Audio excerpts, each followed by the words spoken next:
to, sundin tong steps ko. Punta ka sa Symbianize. Tapos dito sa forums, click mo to.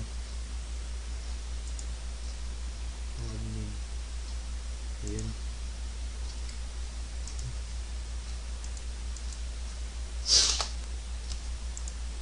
Tapos login ka. Gamitin mo yung account mo. Login. Ayan, pumasok na. Pagkatapos, punta ka dito sa threads and post. Ay, dito lang. Ay, dito.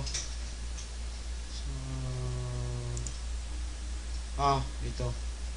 Just click mo tong forum manager. Yan. Delete ko lang to.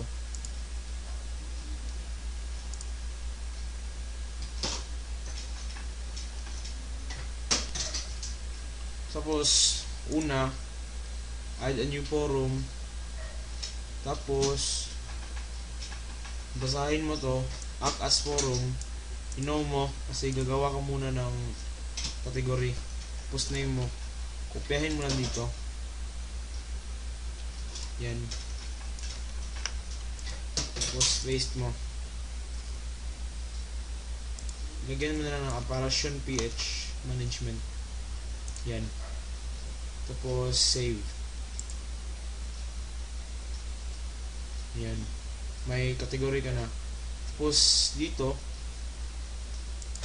may scroll down. Tapos, add a child forum.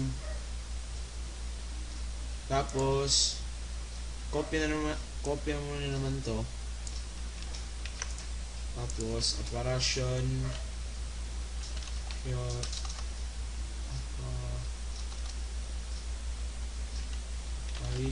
PH bulletin. Yan. Tapos dito sa description, kopyahin mo to, paste mo dito, tapos change mo tong Symbianize into Apparition PH.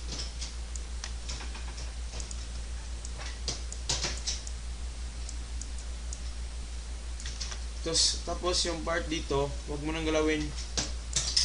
Yes mo lang to. Kasi gagawa ka na ng forum, hindi na category. Ayan. Save na naman. Ayun lang.